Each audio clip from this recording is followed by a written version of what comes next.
I'll tell you when you're live.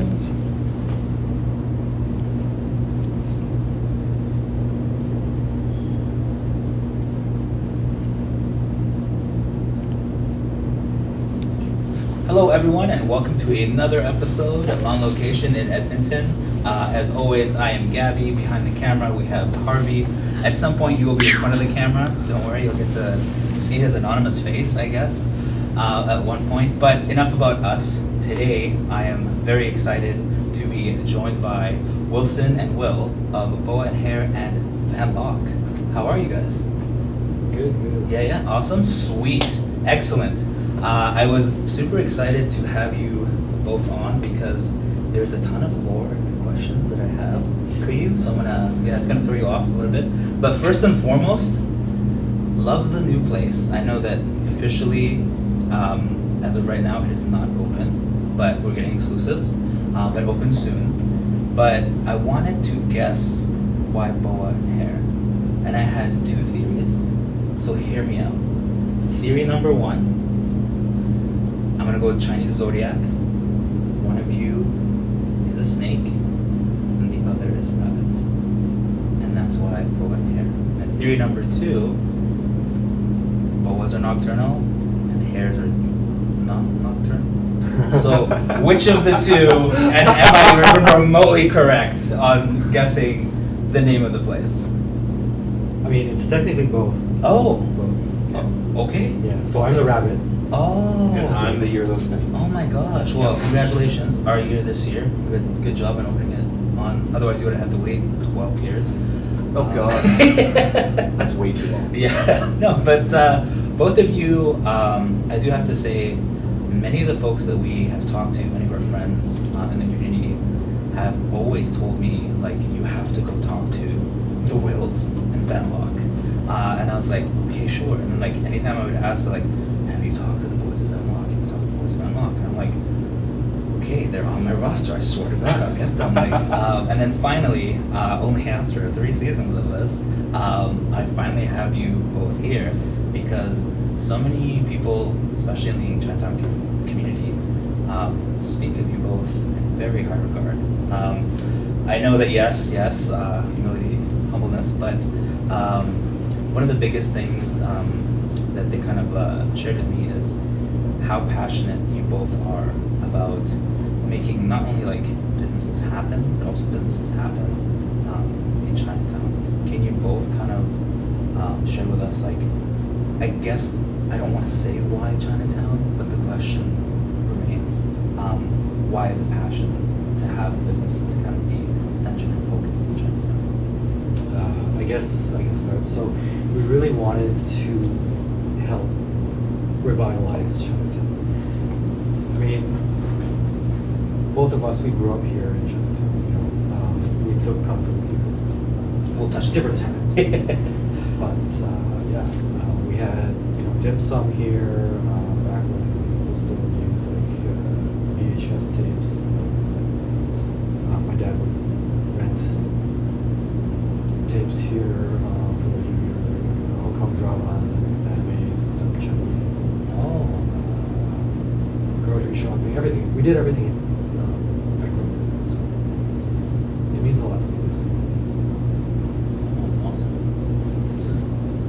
Yeah, mom and dad had a restaurant in South Chinatown just before Marama shut down.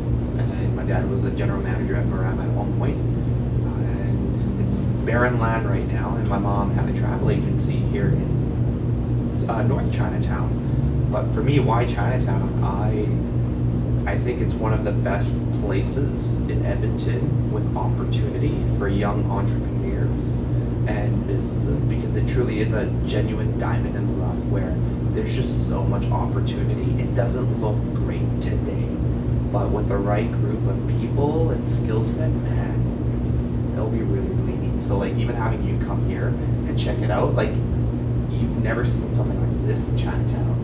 But yet ironically, you go to Vancouver, there's like La Wyatt, which is like the speakeasy or Kiefer bar, but they have their own levels of East Hastings, and LA has Skid Row, and Chicago has beautiful Chinatown. So when I look at it from like just an Alberta or Edmonton's perspective, it's like ours isn't that bad. Like when it comes to where people that are community members and even those that are unfortunate circumstances, like it's not the worst that you can have. So it's just mostly perspective. So for us, it's like buying Van Lock and then opening up Boa Hare, but also having our heritage and culture in Chinatown, born raised here, is kind of what makes it special. No, that's fantastic. I did not know a tidbit about Paramount because we used to kind of, I guess, to give the backstory here, folks, because I keep saying the Jingu connection, but Will and I went to Jingu together.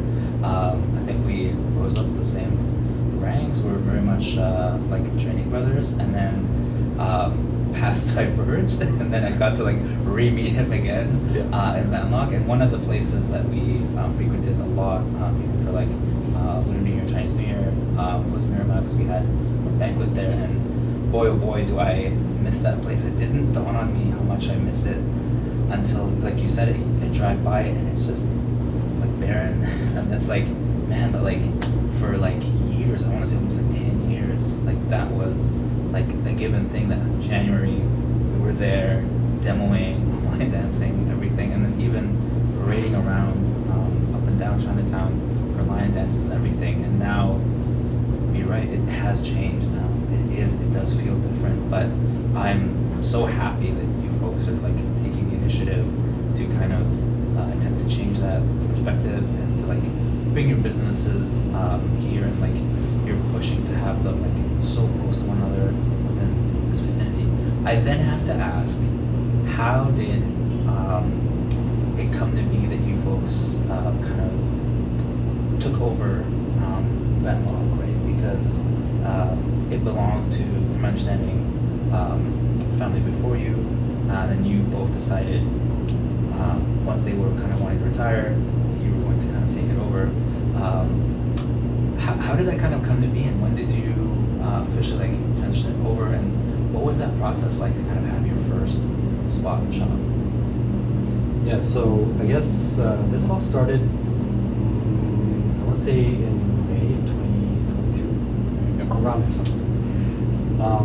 During that time, the both of us were doing a lot of volunteer work in Chinatown, and we met a friend who,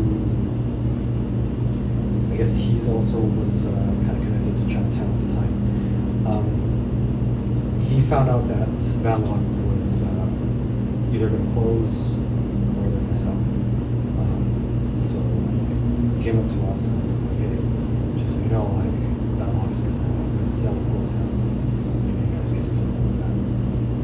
And at the same time, through our volunteer work, we're kind of finding that like the legacy of organizations were really receptive to some of the youth's ideas on how we could help Chinatown. So we're like, well, you know what, if we had skin in the game, maybe their attitudes might change. So we started talking to members of Van Lock in July, June or something. Yeah, and then through talking to them, it was like, oh, I'm friends with your dad. I'm like, oh, okay, cool. So then I went to talk to my dad, and my dad was like, oh yeah, we used to be in the Vietnamese Association too. He was the president, and I was so I remember one day, me, Wilson, and my dad all went together, and then we just started talking. It's like, okay, what would an acquisition look like? So yeah, we talked, and yeah, it looked good. Of course, before it was a cash business, so there were not really any numbers, so we kind of took a leap of faith that way. Okay. But you know, we would come by on the weekends and see like quite a bit of business, so that caught our ears.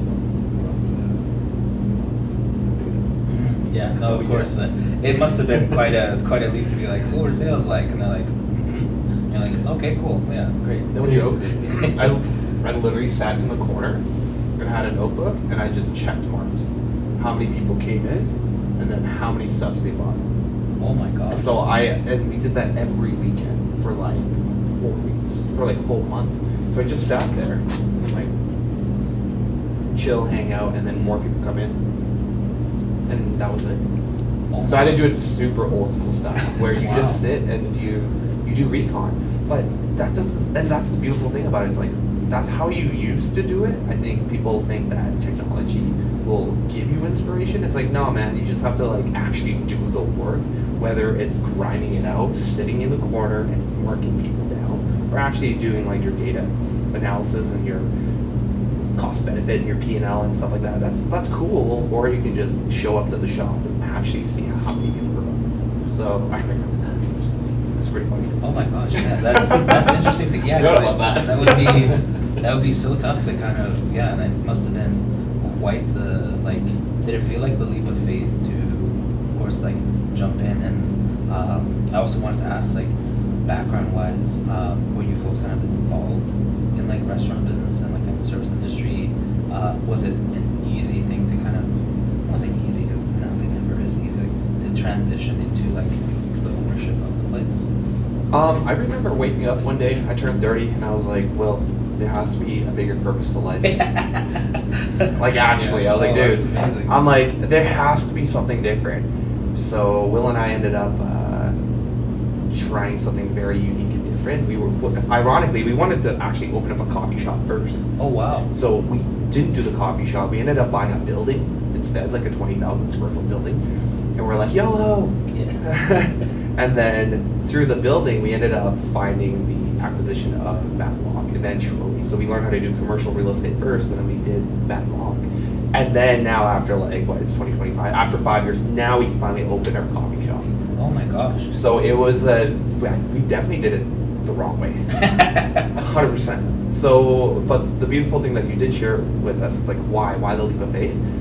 I think when you're in an Asian demographic, everyone has a level of financial trauma. So, mom, dad, immigrants, hoarder mentality, scarcity mindset, and it's like you tell your kids to be a doctor, lawyer, pharmacist, accountant, a practitioner of some sort, and then you just continue to hoard this money. And I think when I was able to have a better mindset with money, I was like, you know what? It's just money. Like, the building is there, the business is there. I sat there and people actually buy food. Okay, so there is some sort of like evidence that people actually want to purchase this piece of a product by me. I think we can make this happen. So my background's in direct sales, and let me tell you, if I could sell knives, I can sell coffee. If I could sell coffee, I can sell sandwiches. If I could sell sandwiches, I could do anything. So it really is just like, if I'm able to take the skills that I learned in direct sales, can I apply it to something that people want to eat? And I think that made it really practical for me and logical. And growing up, my dad had a restaurant called P&L Chinese Restaurant. Oh my gosh. Yes. Oh, Philip, I Philip just and, dawned. Yeah, Philip okay. and Larry's Chinese That's- oh, wow. Restaurant. Yeah. Surprise. Yeah. I worked there as a kid, just pouring tea and pouring pop and like cleaning chopsticks, but I never understood the operations. But what I do know is with immigrant mentality, the only universal love language that people can share is food. So if you're from Vietnam or China or some other remote country and you come to Canada, most people start food business. And just because you can't speak English doesn't mean you can't receive money and also give them a great product, which is whatever food you want. So I never understood operations. But I knew customer service because that's what my dad did as well. He owned the restaurant. He had a great operator, and at the same time, I just cleaned chopsticks. But my mom is also a businesswoman where she has a travel agency, and then eventually my dad sold the business because my mom needed a tour guide. So my mom now is a travel agent, and my dad's a tour guide. Oh my gosh. Yeah. That's So awesome. that's my background in terms of like direct sales and restauranteering. So just to add to some context here, we divide our roles into two categories. Oh. He's client acquisition and client retention. Oh.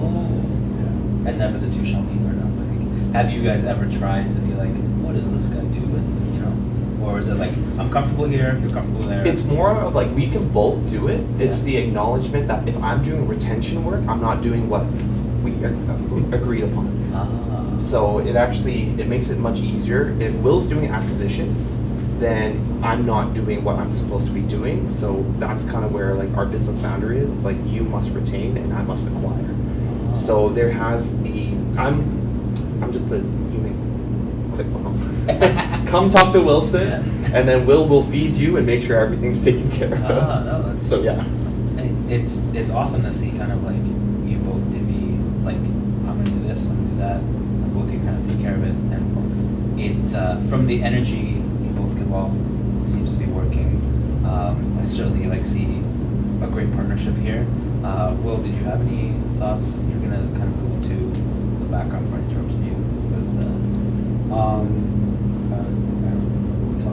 we were just talking about like kind of restaurant doing background. Oh, yeah. So, in 2010-ish, 2011, when I graduated from university, my dad just opened a restaurant, also in Chinatown. It was called Negro Ramen. It's this spot that's, I think it's called William now. Yeah, it's a noodle house. But yeah, that's what I did like straight out of school. You know, being, how old am I? 24, I think. Fresh out of school, I had something to prove, you know. And so here's my dad, just basically he gave me a restaurant. Like, get better, like do this the best I possibly can. And we were open 7 days a week, 10 to 10. Oh my gosh. And I was there like 12 plus hours every single day. And yeah, slowly, like my mental health suffered, my personal relationships suffered. There was one point where, like, my girlfriend at the time, she was like, "Hey, you need to spend more time with me." And I'm like, "Yeah, but I'm trying to build this future." Yeah. So what do you want me to do? You want now or you want later? I'm building an empire. I'm building an empire. Yeah, that's fair. So we broke up. Yeah. And then, yeah, man, I just burnt myself out like so fast, so bad. I think it was only open for like 13, 14 months before I called it quits. Yeah, I just couldn't do it. I weighed like 120 pounds at the end of it. It was crazy. So after that, I went back to my part-time job when I was in school, selling cell phones. And yeah, it was like never gonna touch for a bit of it. That was the worst time. You said as you lied to yourself. Yeah. Going into like van law here, like it is completely different because I guess you guys have already talked to me. Yeah. So I always have her support when it comes to this sort of stuff or anything really. And then yeah, I've got Wilson now. It's not just me anymore. So it's just completely different than what it was when we were at the restaurants. It's much easier. Yeah, no, and it sounds like with having like a good partner and a good partnership, like it works very well. I'm just gonna quickly footnote touch here, folks. I know that we'll mention Winnie. Winnie is the awesome owner of Foo's Repair Professional, correct? I was like blanking out there. Thank you for that. And together, the three of you actually own Boa Hare, correct? Yeah, that's right. Sweet, my research didn't fail me. Great. But before we go any further, Harvey had a question. Yeah, I don't know if I missed it earlier, but I know you said that you will never touch food again. So, well, what changed your mind? Yeah, and how did you, convince him to be like, listen, I know the one thing you said you would never do, we're gonna do it together. So at first it was like, well, it's only just a sandwich shop. Like, how hard can that possibly be? Yeah. Oh no. Yeah. And then we introduced coffee into our coffee company as well, Cook Coffee. That's CRW. Also, another bit of background information. Winnie's actually my sister, my little sister, so that's why I can say that she provided support whenever I need. So. I should have said that too. But yeah, I mean, it was just sandwiches. The menu is super simple. There's not really too much editing in a sandwich shop. So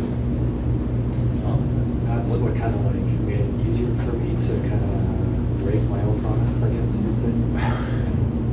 No, I wanted to say that when you folks kind of took over Van Lock, was the aim, and I always ask this of restaurant owners, because like my family also had some restaurants as well, was the goal to kind of keep it as is, like abide by like conditions what they had done and sold, or did you kind of want to also try to implement your own unique flavors and tastes into it?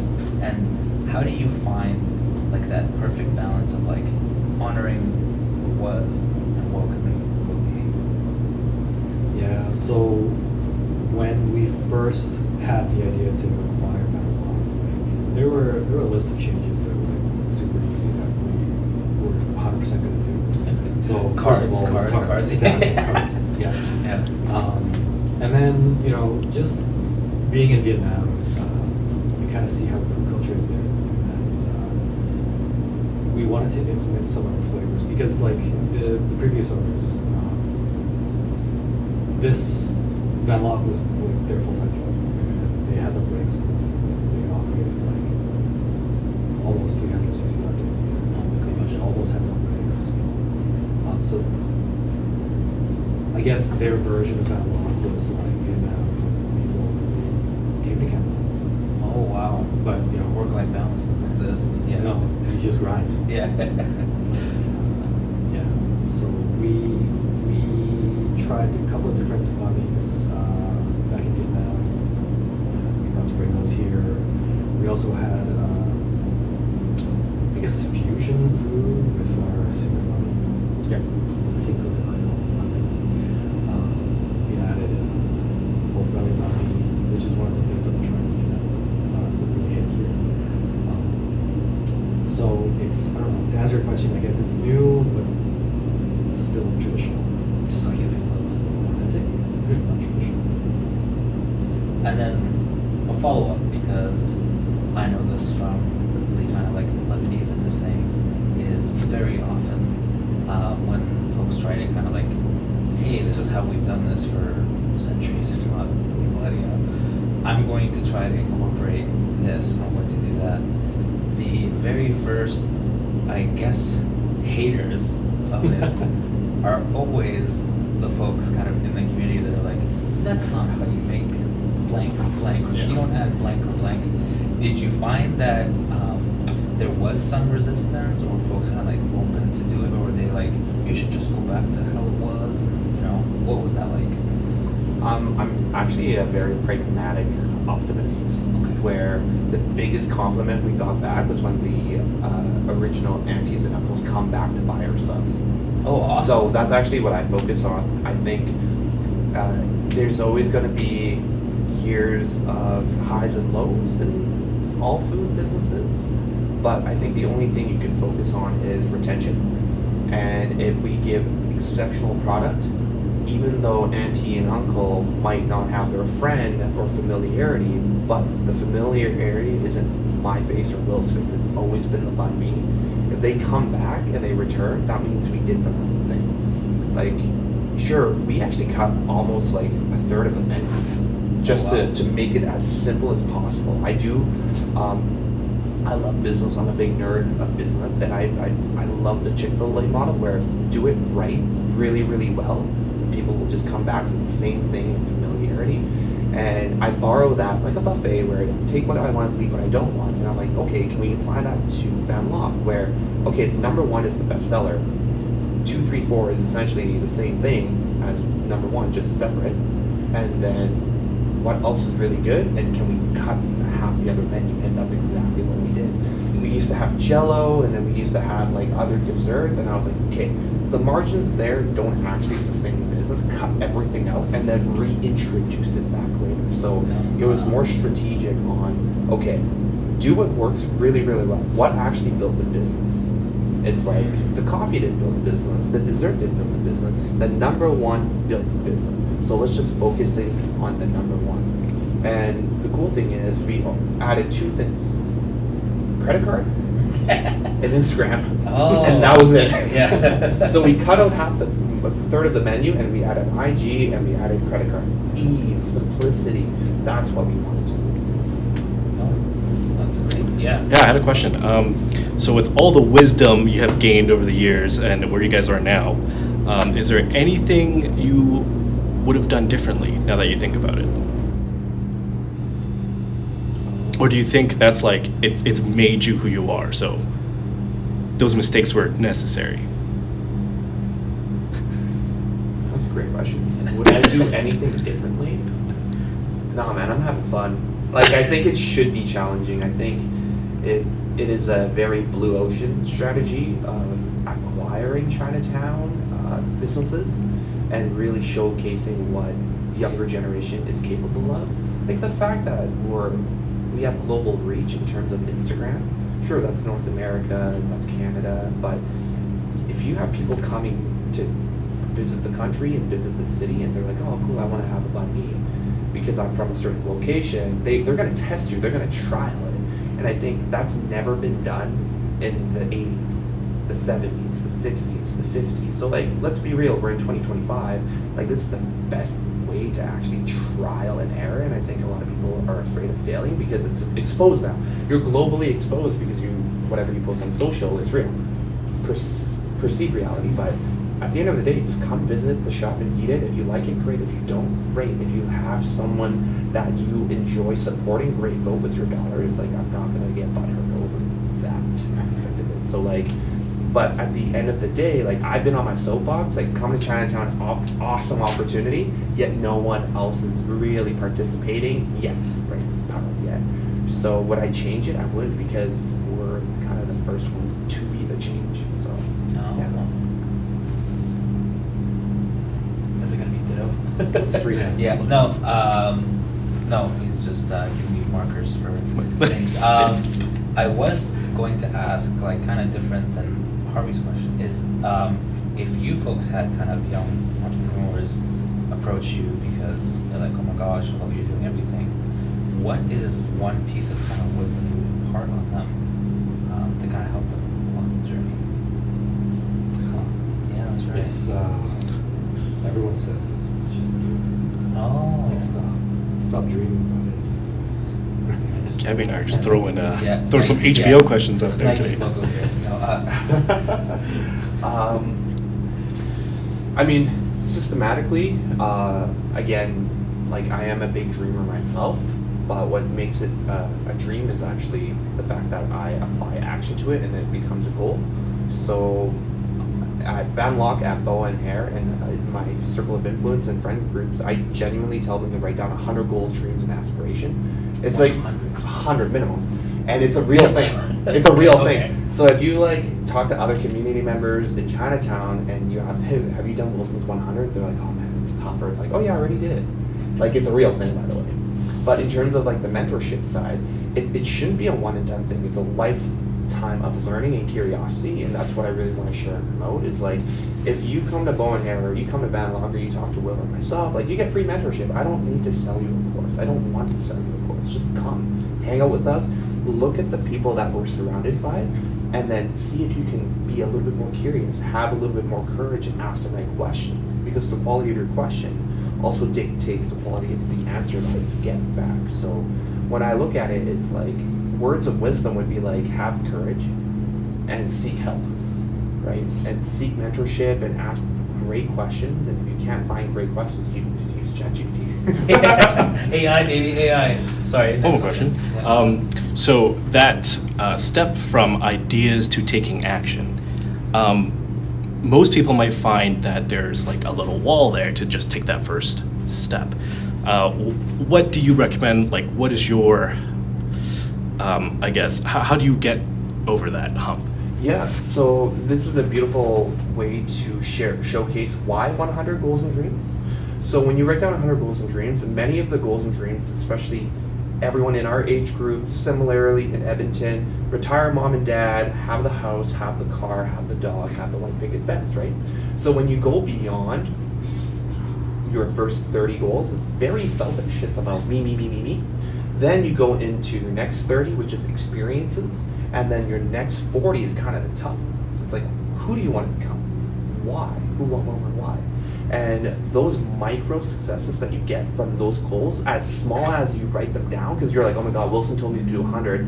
All right, I'm gonna walk 1 kilometer every day for 7 days. Guess what? That's a micro success. So you need to build a habit of micro successes that actually go towards your goal, as small as it is, to get your big thing.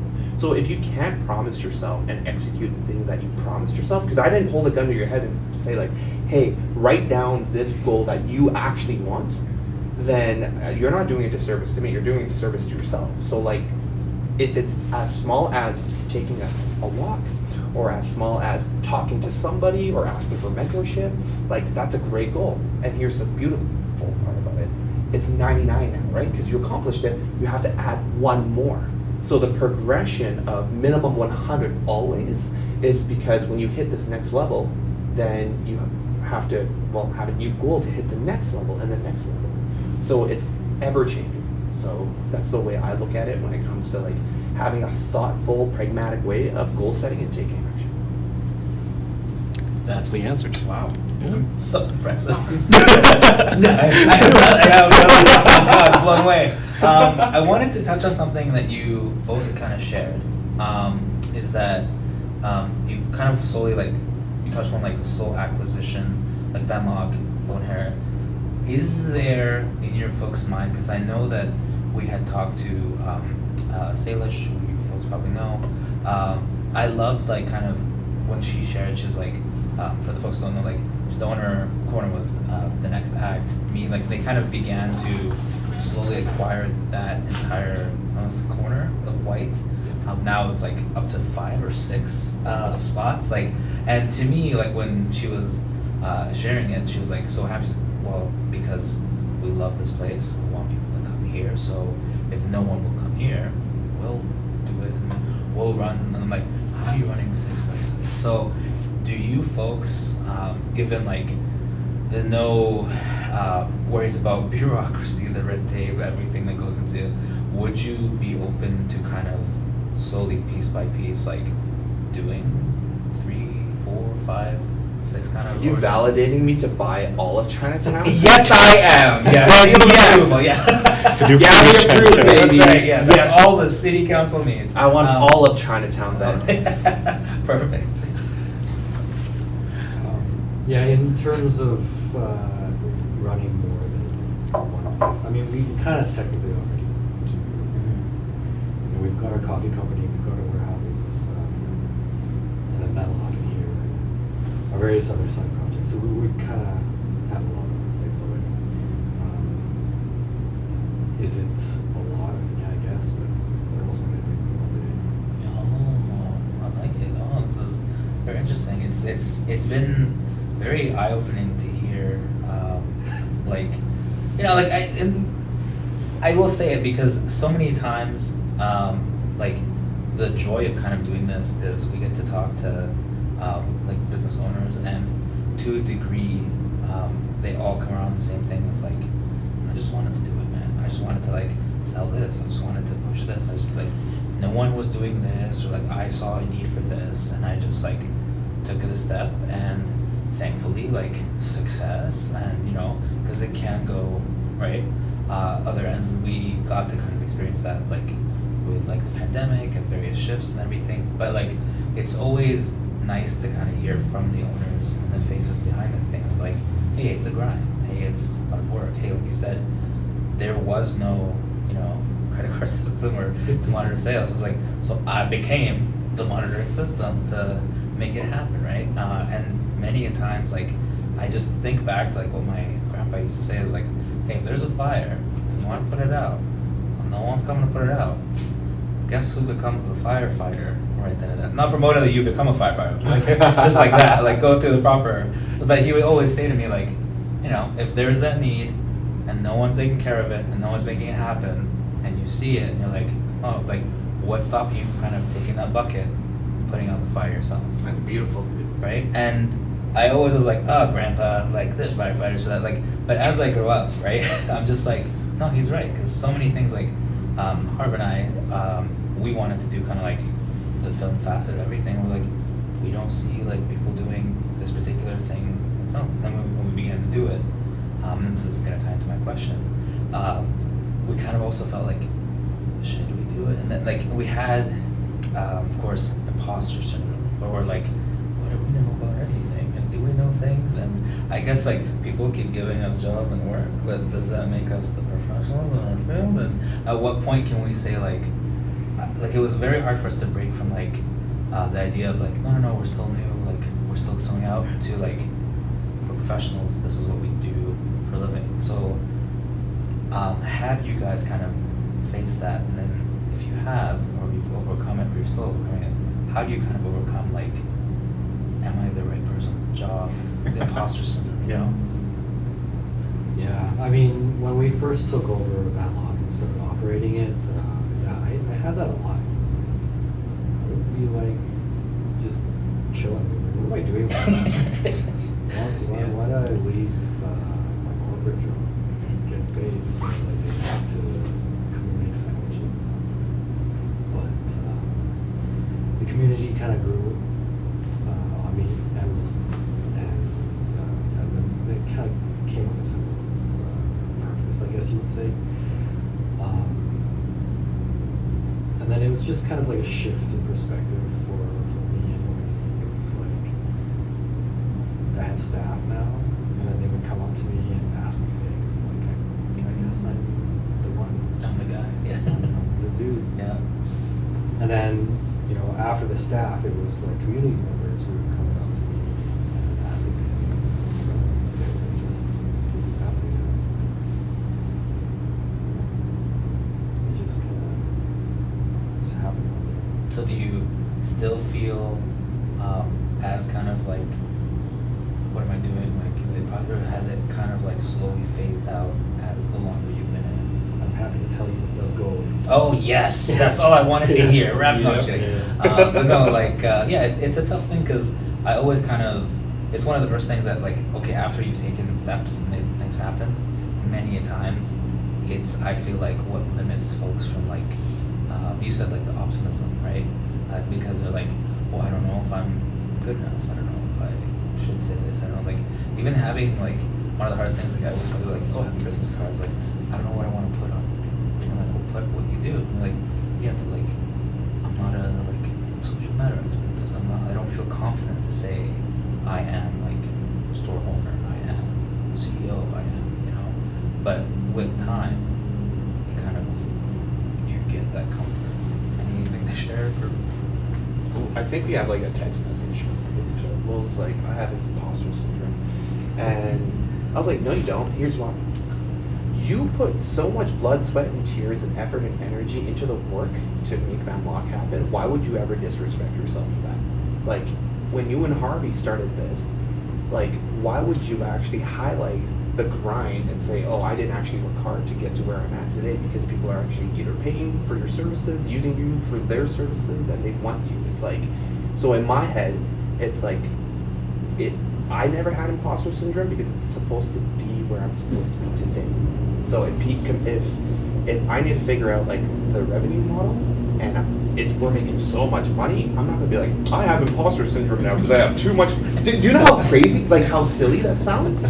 So if you were to actually highlight the fact that you put 16 hours here and you put 24 hours here and then you put 180 hours into the work that you did, why would you ever have imposter syndrome? Because you actually did the work.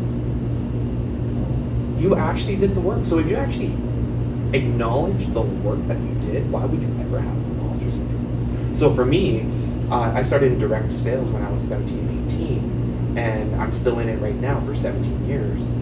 So the amount of rejection I had, like the goal in sales when you drink all the Kool-Aid, right? It's like collect no's, collect rejections. How much rejection can you take, right? And then once you collect enough no's, the yeses are so much more bountiful and fruitful because you actually earned it. You actually earned it, right? If you try to sell this cup for $1,000 and 100 people say no to you, that means you need to tweak your sales script, you need to tweak the value proposition, you need to figure out your objection cycle, and then the day you sell this item for the $100, you're like, oh my God, I worked for that. I learned my objection approach, I learned my referral approach, I learned my sales approach. Why would you ever say I have imposter syndrome now after collecting 150,000 no's? You worked for it, man. So that's how you overcome imposter syndrome. Is like acknowledge the work that you did and receive and accept the success that you're getting. That's it. It doesn't have to be overcomplicated. My gosh, I got stumped by the answer to the question I thought was stumped by. So that's awesome. But I guess, yeah, when you break it down that way, like, it makes so much sense. But Yeah. Gabby and I have trouble celebrating our successes sometimes. Yeah, no, that was also a big thing to kind of learn because like, how should we? And I don't know, we always had this notion of like, you need certain accolades, you have to spend certain time. You know, like we didn't want to say it because I'm like, I've been in it in a year. What do I know in a year, right? And then, but eventually, you're right. Eventually, like it fizzled out because I'm like, I've been in this for 8+ years. Like, either I'm good at this or I've been lying to myself. Like, you know, it's like both paths are like, you know. But it also came with like as soon as folks began to be like, well, why wouldn't you? Or like come teach this. I'm like, why would I teach this? Like, because you've been in here for so long. I'm like, yeah, but does that make me an expert? Does that make me like who else? I'm like, oh, okay, I guess you're right. But like, it's just so hard because it's always like you're trying to remain humble, and but like at the same time, I can see why the humbleness and humility might also kind of backfire too, because you never break out of the shell of like accepting like this is what I do. Yeah. I run this, I operate this, like I make this happen. So however is like completely on the money. I think for the first 3 or 4 years that we never went to our own screenings. We never went to because we're like Really? yeah, we were just like This isn't the big one. yeah. You know, like we're like wild. we will go when we like hit this level. We will go when we hit this level. We will go, and then one day we got sent a photo of like I guess the team and crew are like missing you guys, blah blah, blah. And it just like clicked that I'm like, in all the times that we've been rejecting even like the small celebrations for like festivals that aren't like grand and everything, we've never actually stopped to celebrate and kind of like enjoy the journey of it. We've just like, when I get to this, then I will celebrate. When I get to there, and I'm like, and I now we do it a lot more. And I was like, and then going to the first one, I was like, oh my god, I can't believe like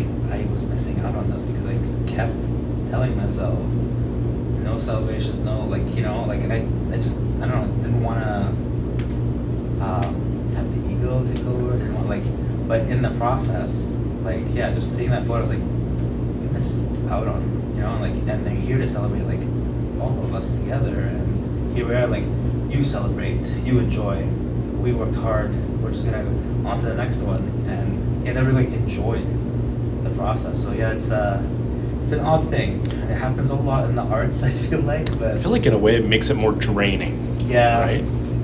because you don't stop to like you said, consider the micro victories, right, of the goals you set up, because now you feel like it's one daunting thing that has not moved because you never took even the micro, like, well, we did this, we did that, like, huh. So you can kind of see how, like, with the my mindset is like micro goals, large successes, but also validating myself on like those wins. So there is no such thing as imposter syndrome when you actually acknowledge. Oh my gosh. This has been great. I feel like we've gone off like hyper. What were we supposed to? What were we talking about? So yeah, well, we have an amazing strawberry matcha latte. Yes, I like drip ooh, coffee. We yes. have lattes. Whatever. This is a Yes, personal development course now. Yeah, I know. Sorry about that. So we're gonna get back on course here. We're gonna take a quick break here. Just gonna reset the camera, and then we're going to actually see you folks prep some drinks. I will hopefully try them, and I'm sure I'm going to enjoy them, but we'll see. That's a William Chen thing. I'm pretty useless behind. Oh. Remember, I'm acquisition. I got you in here. Oh, Actually, you got yourself in here. Will's retention, so he'll make your. Okay. Well, we'll be right back in two shakes.